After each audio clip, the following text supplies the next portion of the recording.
Hey guys, so I'm still working on the Blazer, trying to get the hydraulic clutch done. Had obviously a lot of other things going on. The transmission of my truck had some issues, had to drop the valve body or not the valve body, but the pan, and change out some wiring and solenoids and stuff. So I got a new master cylinder because the one that I have on here works, but it's just old and rusty, and so I thought, yeah, probably just go ahead and replace that altogether. The firewall there, as you can see, it was rusted pretty bad behind that, and so when I pulled that off, I went ahead and wire wheeled that up, and then I took Ospho, which is phosphoric acid, and brushed it on with a acid brush, and you can see it turned the little pits black. So what I'm going to do is take a wire brush and scrub those little pits and see if I can see, like, this has been 24 hours, that's what it says. It's supposed to be done killing within 24 hours, all the rust. But I want to see if I can get any orange out of those pits, like if it just killed the top side of the rust or if it actually penetrated all the way to bottom. And again, I wire wheeled this really good before I actually put that stuff on there. So yeah, we'll see. So let's see what we got here.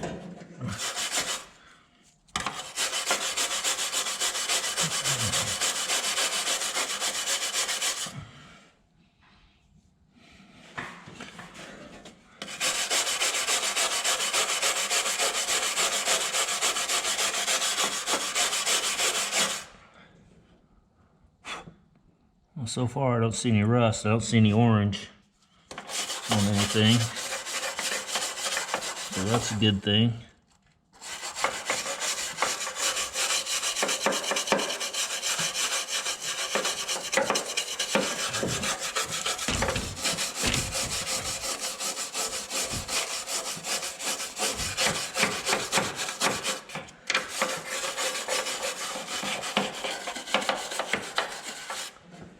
Now what I'm going to do is I'm going to clean this up and just do some acid etch primer out of a rattle can and then just spray it black.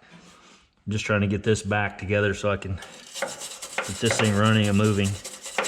I think eventually I'll end up replacing the whole firewall, so it's not a big deal to try to do anything major right here. Just kind of temporary stuff. But yeah, I'm going to say that Ospho looks like it worked pretty good. Looks like there's a spot right there that I probably didn't get, but I can hit that again with the wire brush or a wheel.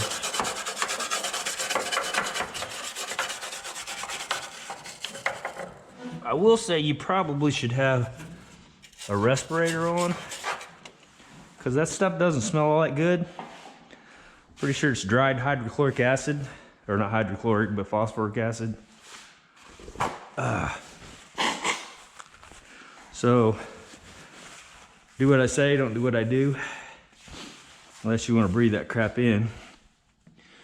So I think that's going to work. I'm going to clean that up with a little isopropyl alcohol, get it dried good, and then go ahead and shoot a couple of coats of acid etch primer on it.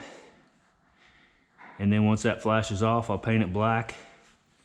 All right, so here's what I got done today. I was showing you this earlier. Went ahead and got that painted up. Got these parts here painted up.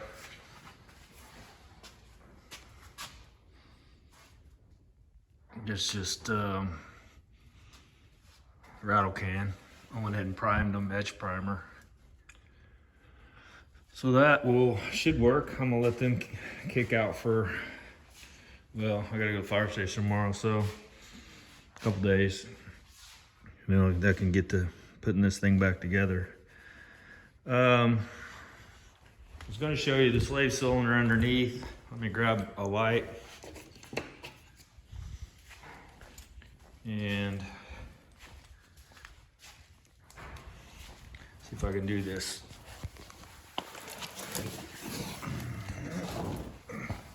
Hey, remember that car?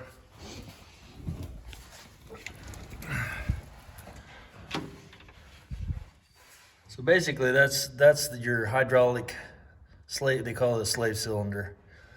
I had to modify it a little bit because it wasn't made for this transmission bell housing. This is a SM465 cast iron bell housing because it's a 4-speed truck. And so it doesn't have like the Muncie style, and that's actually what that was made for. So they were like, well, you need to take it and shave down like 925 thousandths. Instead, I spaced up 925 thousandths and modified the bar underneath.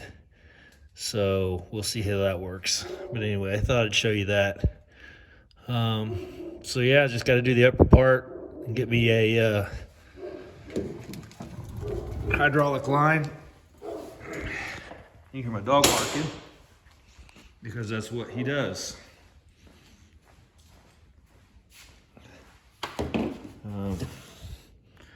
There's the top of that and little chrome deals, and so that should hopefully look fairly decent. Not that any of this other stuff does, but gotta start somewhere. So all right, that's it. See you guys.